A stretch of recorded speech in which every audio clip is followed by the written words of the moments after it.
Guys, I don't know what I did. This is insane. I've been sitting here for about 5 minutes trying to make this light nicer. Feels like it's a filter and it's really not. Feels a bit fake because my skin is not this good, trust me. If the natural light, in any case, I haven't done anything except for I was playing around, doing my little wave thing. Oh, I better not move too much, otherwise it's going to go back to darkness. So it's dark for about 5 minutes and I just thought I should just forget about filming today. Because when it's dark, I feel like my energy is dark. And then I thought, no, I will be on here regardless of the darkness. But then I went and pressed this button, this light button. I thought there's a little soft flash here. Let me just touch it. So I touched it and then suddenly there's this glow on me. But then I thought, no, it's not natural. I have to look like me. So I turned it off, but the light stayed. I think it was because I was trying to do the right thing, you guys. So I got looked after because I was trying to do the right thing. So there's a lovely light filter on me. But look, my skin's not perfect. I've got blemishes everywhere and I don't really wear makeup, so I rely on my diet and I rely on good sleep to keep my skin looking semi-decent. So today I just thought, let me just do all my tasks before I come on here. So I've been up since 4 a.m. and I finished everything by 11:30 a.m. so that's 7.5 hours that I was just on. Went for my walk, I did all my housework, I showered, I stretched, and all of that basically took me 7.5 hours. Insane. Imagine if we didn't have to do all these boring tasks. Imagine the amount of time we could save. But at the same time, I was sweating by the end of it, so all that exertion. So, you know, it's some kind of exercise at the same time. And in a weird way, it can be considered therapy as well, I suppose, because it's my time to just process things. So in that sense, it's like, I'm not complaining too much. But yeah, it would be wonderful to have all that time and not waste it. So I don't have anything particular to talk about, if you haven't guessed. So much happens throughout the week, but I lose enthusiasm for it at a certain point. So a lot happens and I think about it and I want to talk about it, but then once the weekend hits, I just kind of lose enthusiasm for discussing it. So I don't have anything in particular really to talk about, except I wanted to update you. My Japanese acquaintance, he wrote me an email which had absolutely nothing to do with my question about whether his apartment was going to be free in Zurich and whether I could use it. So I have to basically read the air and understand that means that he doesn't want me to use his apartment, which is totally fair enough because it's his personal space and also it's not his house, he's renting it. So I can understand the hesitance, perhaps, although I've known him for a long time. I've known him, I won't tell you how many years, but it's a long time. So he knows me, even though it's not like a friendship, but he does know me. Perhaps what happened was I discussed drum and bass and then I sent him that video of everyone going absolutely wild in Switzerland, and he panicked and he thought, is this the kind of girl I'm dealing with? So that might have something to do with it. But you know, with the Japanese, you just don't know. And I think one of the things that really confuses me sometimes about them is that he was the one who offered his apartment to me if I was in that area. This was last year or the year before, and I just didn't take him up on it at that time. And people can change their mind, and that's fair enough, and that's completely fine. But I think what I've always found really baffling about the Japanese, and it's taken me a long time, it took me a long time to get the hang of, is that they never speak directly, so you have to read the air with them.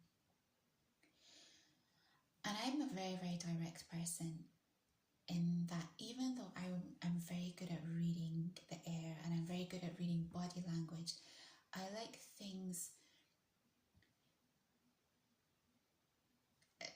There's two things. One's called low context culture and one's called high context culture. Low context, I might be getting these two confused. I wish I had my other phone, my laptop. Low context cultures and high context. Let me just talk a little bit before I find out this information. So with the Japanese, although I'm very good at reading body language, I prefer direct communication. For example, when I said to him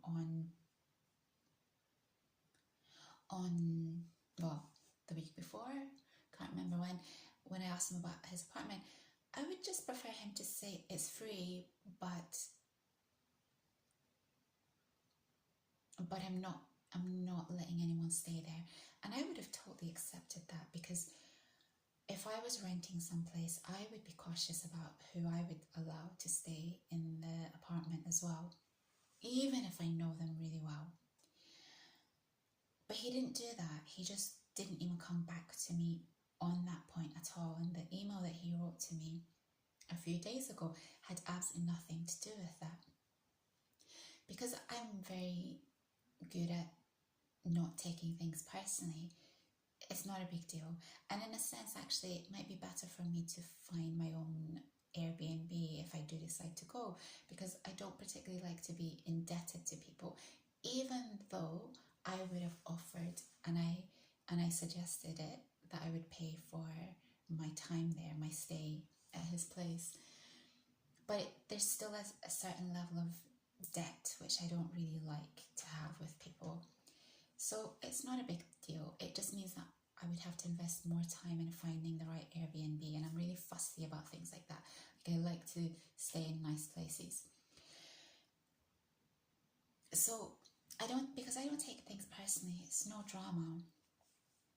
But it was something that I always struggled with in Japan. Like, why don't you just say what you mean? And I'll give you a couple of examples. Low context culture.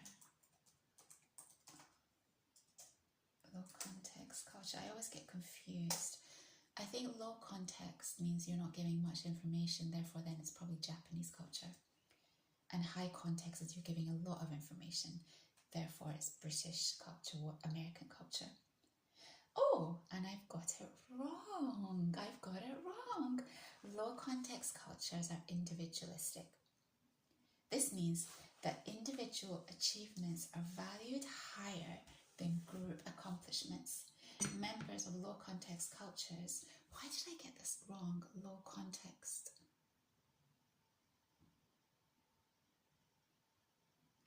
I'm baffled. Members of low context cultures are independent of one another and are expected to look out for themselves, with the exception of family. Privacy and having personal space is also valued. Fascinating. Is the UK a low context culture?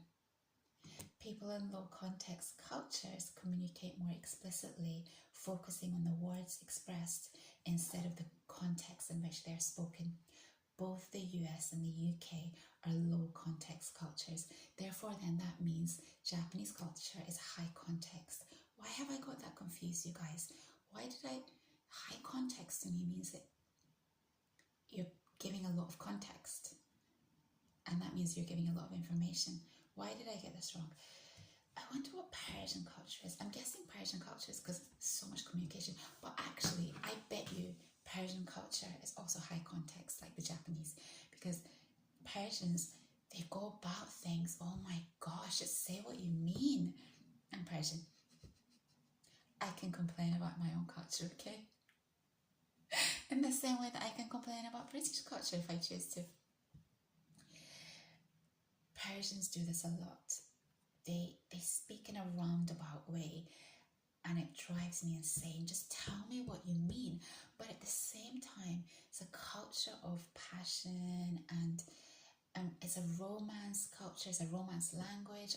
To me, it's poetic, but I guess poetic cultures tend not to speak directly. It's a very confusing one for me. Let me just check. Persian culture. Is Persian culture low context? Bet you it's high context.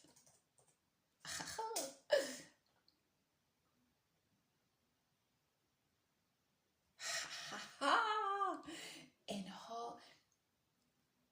Hall's, I don't know who Hall is. In Hall's 1976 words, Iran is a high context communication culture, just like the Japanese. And I think that's why I vibed so well with the Japanese.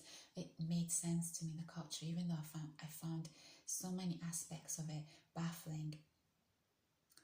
I still got it, because the whole tatemai thing, and honne, tatemai is formal behavior, and honne is speaking from the heart. And Persian culture is very much like this.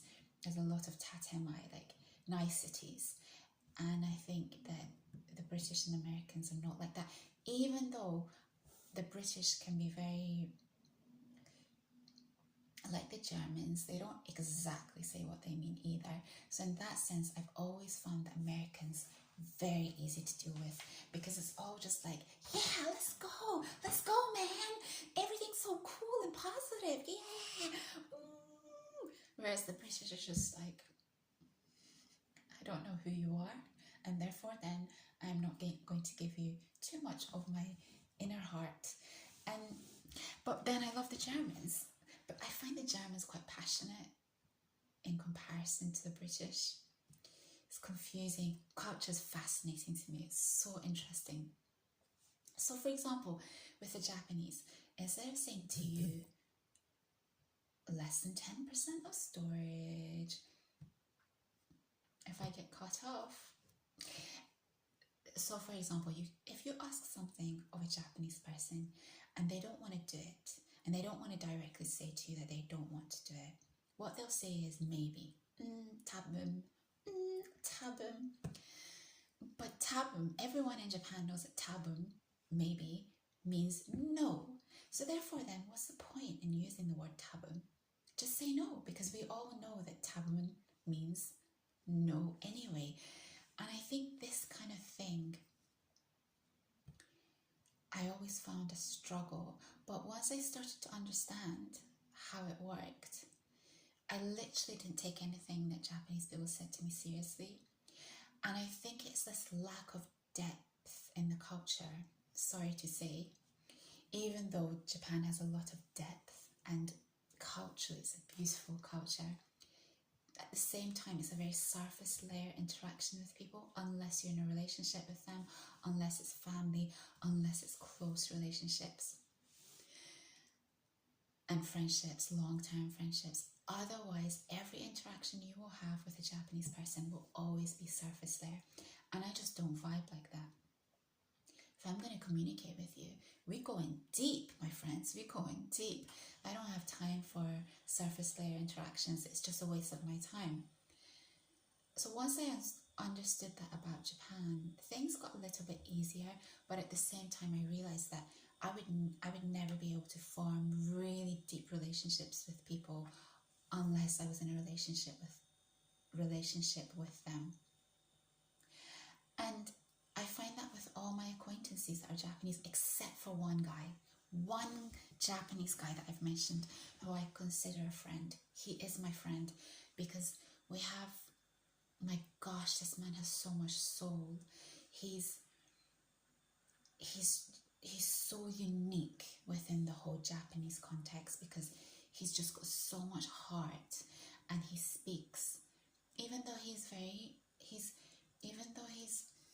I don't want to say diplomatic because that means he's not really speaking his mind. He has a beautiful way of expressing himself. He can express himself without hurting you. And always found that very, very endearing about him and very appealing about him. But he's got so much heart, and you know where you stand with him. And to me, he's a friend. He is a friend. But it's a very, very confusing culture. And I think that in that video where I said, go ahead and date. Oh, I'm sorry, that's been in there. How annoying. In that video, I said, about know the culture deep before you get involved with a person from that culture.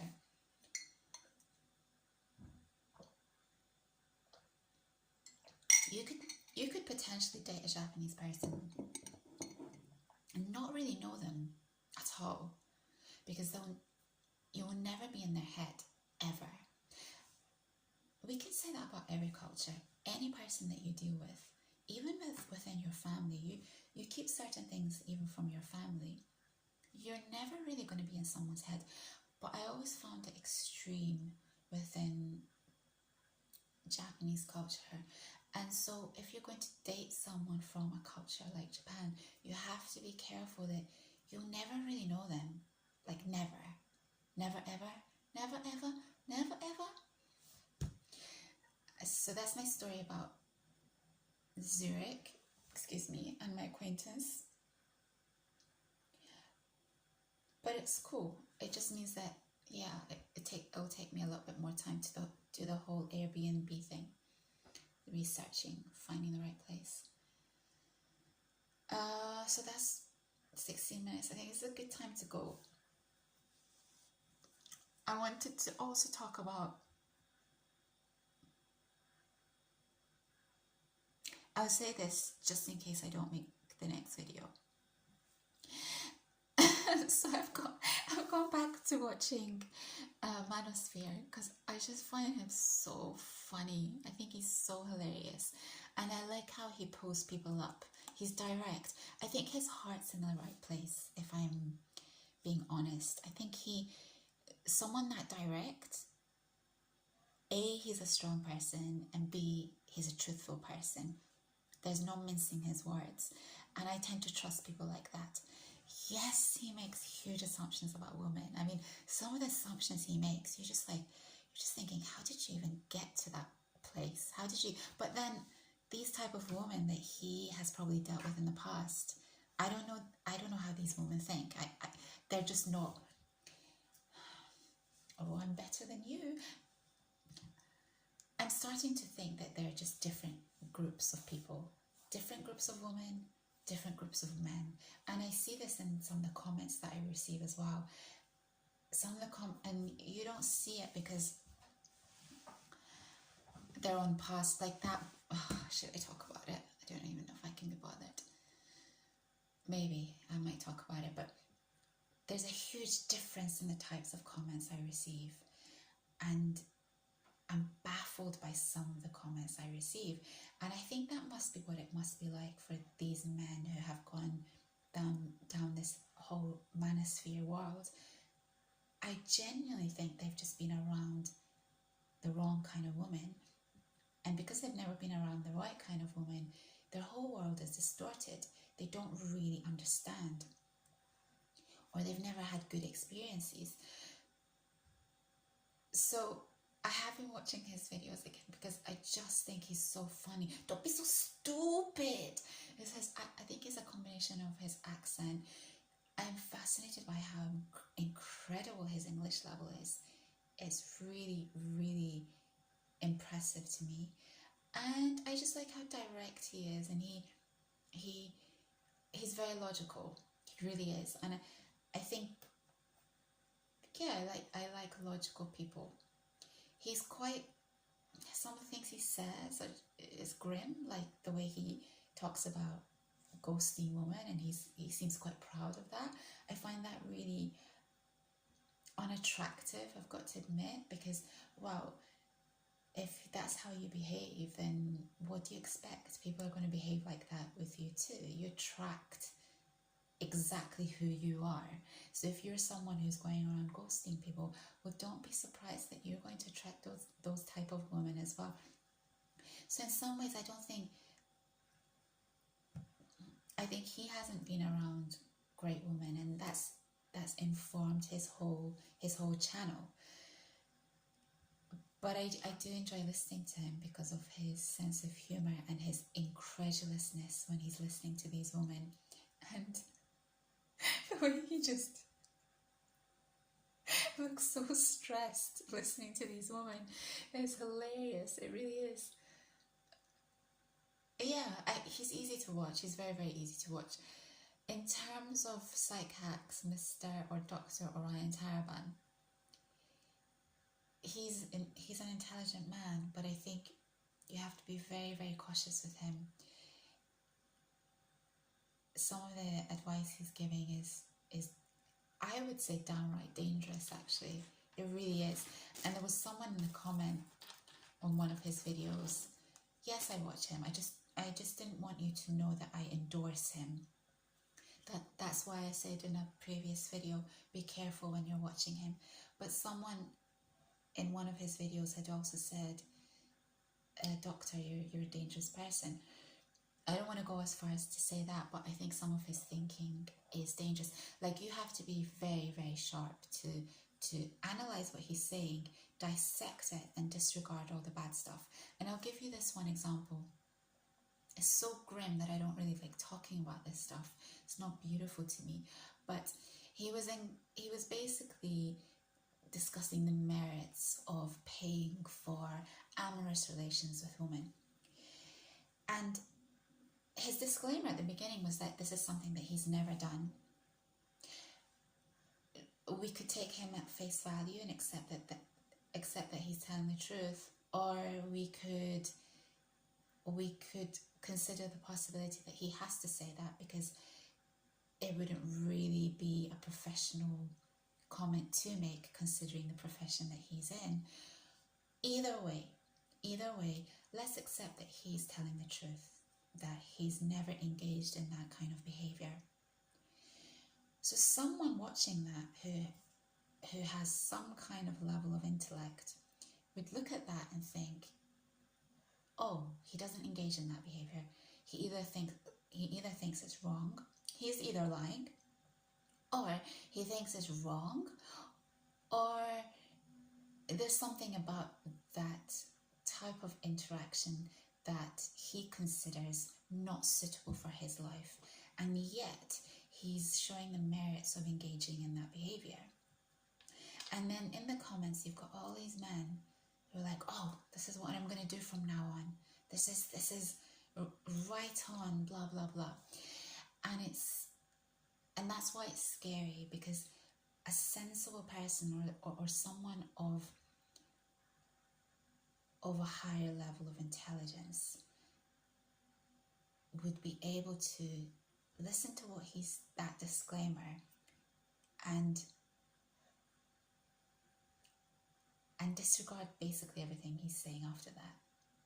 So it's quite terrifying that there are men who, and I think the more I see these comments underneath Manosphere type stuff, and I've limited it to these two, Manosphere because I find him intensely funny, and Dr. Taraban because he's very intelligent. Other than that, I don't watch anything else. But from reading the comment, Dr. Taraban has a higher intellect of men watching his videos. You can tell from the comments underneath. Manosphere,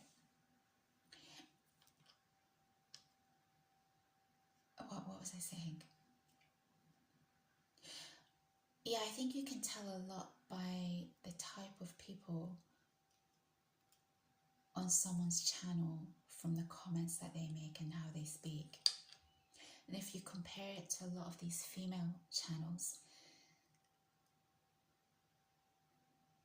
the women seem to be more logical. And I know it's crazy to say this, but, well, not really. Why can't women be logical?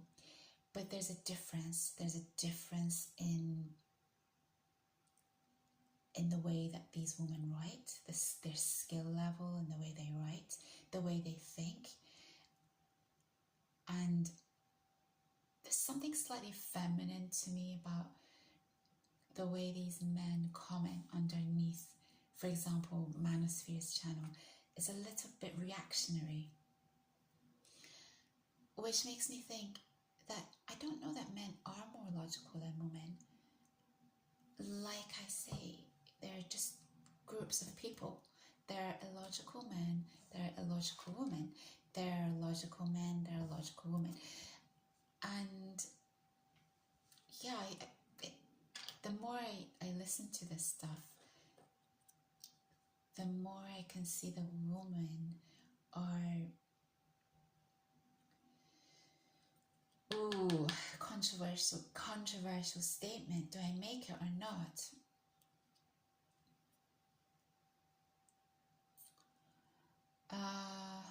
Different, okay, I'll just say it like this.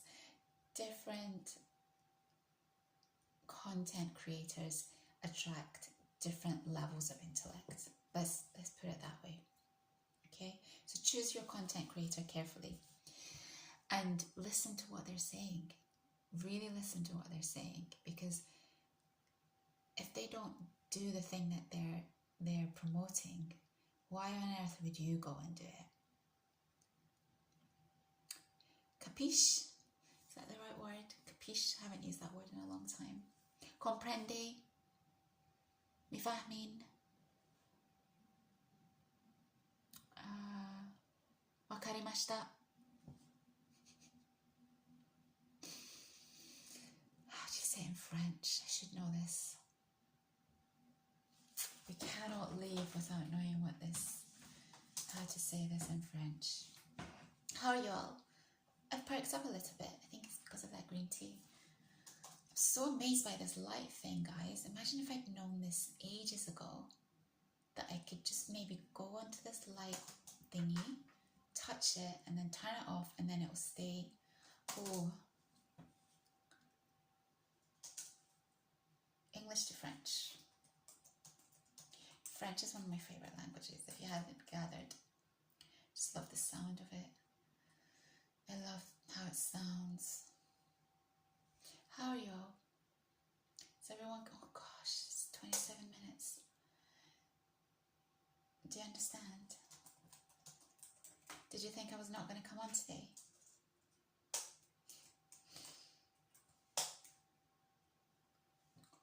Est-ce que tu comprends? It must be an easy way of saying it.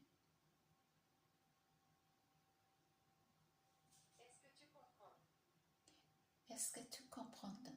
Est-ce que tu comprends? Est-ce que tu comprends? That doesn't, this accent's all wrong. Tu comprends? I don't have a perfect French accent, and that's why I haven't studied French, because I feel like if you're going to speak French, you really have to have a perfect French accent, because that's the whole thing with the French language, the perfect French accent. So I've done so much today, and I think I'm going to treat myself with a movie tonight. Any recommendations? I'm feeling like comedy. I've watched all the great comedies.